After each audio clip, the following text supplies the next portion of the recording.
بسم اللہ الرحمن الرحیم۔ السلام علیکم۔ سلطان کہانی ٹی وی پر آپ سب کو خوش آمدید کہتے ہیں۔ آج مصر کی فضاؤں کا عجیب ہی رنگ تھا، یوں لگتا تھا خوشی چاروں جانب سے پھوٹی پڑ رہی ہے۔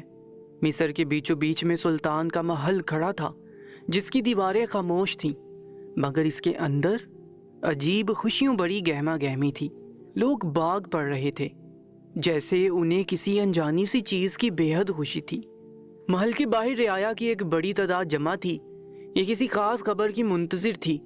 امید بڑی نظروں سے محل کی جانب تکتے ہوئے یہ سارے کے سارے لوگ ایک عجیب سی آس میں مبتلا تھے۔ محل کے اندر دربار میں سلطان معظم موجود تھے۔ وہ بے چینی سے دائیں بائیں ٹہل رہے تھے، فکر اور پریشانی ان کے چہرے سے عیاں تھی۔ ان کا سارا جسم کان بنا ہوا تھا۔ زنان خانے سے آتی ہوئی ایک ایک آواز انہیں سنائی دے رہی تھی۔ آج کا دن بے حد خاص تھا، اور کیوں خاص نہ ہوتا؟ آج مصر کے ہر دل عزیز سلطان باپ بننے والے تھے۔ آج ان کے ہاں ایک نیا مہمان جنم لینے والا تھا۔ اسی آس اور امید میں سلطان کی نظریں زنان خانے کی جانب گویا منجمد سی ہو گئی تھی کہ کب وہاں سے کوئی اچھی خبر سنائی دیتی ہے۔ زنان خانے میں کنیزوں کا تانتا بندھا ہوا تھا۔ اندر ایک مخصوص کمرے میں سلطان کی زوجہ ایک مشکل مرحلے سے دوچار تھی۔ دو قابل دائیاں ان کی دیکھ بھال کے لیے موجود تھیں۔ قریب تھا کہ سلطان کا بچہ اس دنیا میں آنکھیں کھول لیتا، مگر ملکہ کی طبیعت بگڑ گئی۔ دائیوں کے ہاتھ پاؤں پھول گئے۔ ایسا نہ تھا کہ انہیں سلطان کا کوئی خوف تھا، وہ سلطان اور ملکہ کو دل و جان سے چاہتی تھیں۔ ایسے سلطان کو کون ناپسند کرے گا جو اپنے آرام اور سکون اور خوشی کو اپنی رعایا کی خوشی پر قربان کر دیتا ہو۔ دونوں ہی دائیوں کو یہ محسوس ہو رہا تھا کہ معاملہ ان کے ہاتھ سے نکل گیا ہے۔ اب ملکہ کی جان خطرے میں تھی۔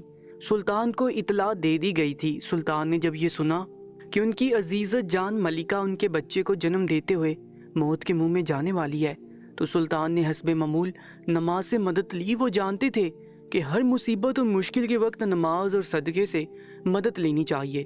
جائے نماز پر بیٹھ کر رب کے حضور گڑگڑاتے ہوئے سلطان نے اپنی بیوی اور بچے کی صحت یابی کی دعا کی، اور ابھی سلطان کے الفاظ ان کے منہ میں ہی تھے جب ایک کنیز نے آ کر انہیں اطلاع دی کہ ملکہ نے بخیر و عافیت کے ساتھ ایک خوبصورت بیٹی کو جنم دیا ہے۔ سلطان جائے نماز پر بیٹھے تھے، وہیں سجدے میں گر گئے، اپنے رب کا شکر ادا کیا جس نے انہیں کسی غمناک حادثے کا شکار ہونے سے بچا لیا تھا۔ انہیں اپنی بیوی کی جان بچ جانے کی بے حد خوشی تھی، اور ساتھ ہی اس نئی خبر نے ان کے اندر گویا نئی روح پھونک دی تھی۔ خوشی سے سلطان کا چہرہ سرخ پڑ گیا تھا۔ جلدی سے جائے نماز سمیٹ کر سلطان دربار میں آئے۔ اندر زنان خانے میں ملکہ اب بالکل ٹھیک تھی۔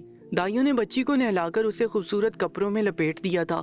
اب وقت تھا کہ اسے اس کے باپ کے ہاتھوں میں دیا جائے۔ سلطان دربار میں بے چینی کے ساتھ ٹہلتے ہوئے منتظر تھے کہ کب ان کی بیٹی کو ان کے ہاتھوں میں دیا جاتا ہے۔ آخر ان کا انتظار تمام ہوا جب ملکہ کی کنیز خاص ایک ننھا سا وجود ہاتھ میں لے کر سلطان کے پاس آئی اور کہنے لگی، اے سلطان مبارک ہو، اللہ تعالیٰ نے آپ کو ایک بے حد خوبصورت بیٹی سے نوازا ہے۔ آپ کی ملکہ بالکل خیریت سے ہے، اور آپ کی بیٹی بھی بہت صحت مند اور خوبصورت ہے۔ یہ کہتی کنیز نے بچی کو سلطان کے ہاتھوں میں دے دیا۔ اس معصوم وجود کا سلطان کے ہاتھوں میں آنا تھا۔ ایک پل کے لیے سلطان کو لگا کہ زمین و آسمان ایک ہو گئے ہیں۔ سلطان جیسے مضبوط انسان بھی اپنے سامنے اپنی اولاد کو دیکھ کر جذباتی ہو گئے۔ خوشی ان کے چہرے سے پھوٹی پڑ رہی تھی۔ سلطان نے کپڑوں میں لپٹا ہوا ننھا سا وجود ایسے اٹھا رکھا تھا جیسے دو جہانوں کی دولت اٹھا رکھی ہو۔ انہوں نے اس کے چہرے سے ذرا سا کپڑا ہٹا کر دیکھا، وہ بے حد خوبصورت تھی، بالکل سلطان کی طرح۔ انہیں محسوس ہوا کہ وہ اپنے آپ کو آئینے میں دیکھ رہے ہیں۔ بچی ابھی چھوٹی تھی، اس کی آنکھیں بند تھیں۔ اچانک سلطان چونک اٹھے۔ بچی نے آنکھیں کھول کر دیکھا تھا، اس کی دائیں آنکھ میں ایک ننھا سا سیاہ تل تھا۔ سلطان بے اختیار اسے دیکھ کر مسکرا دیے۔ ان کے دل سے شکر کے کلمات نکلنے لگے اس خدا کے حضور جس نے انہیں ایسی قیمتی دولت سے نواز دیا تھا۔ سلطان نے اپنی بیٹی کے ماتھے پر ایک بوسہ ثبت کیا اور اسے کنیز کے حوالے کر دیا۔ بچی بھوک سے بے چین ہو رہی تھی، شاید اسے ماں کے دودھ کی ضرورت تھی۔ کنیز اور سلطان دونوں یہ بات سمجھ گئے۔ کنیز نے اجازت چاہی اور بچی کو لے کر واپس زنان خانے کی طرف بڑھ گئی، جہاں ملکہ اس کا اور بچی کا انتظار کر رہی تھی۔ پورے محل میں خوشی کی ایک لہر سی دوڑ گئی۔ سبھی سلطان اور ملکہ کو مبارکبادیں دے رہے تھے۔ سلطان اس قدر خوش تھے کہ انہوں نے محل کے تمام ملازمین کو انعام و کرام سے نوازا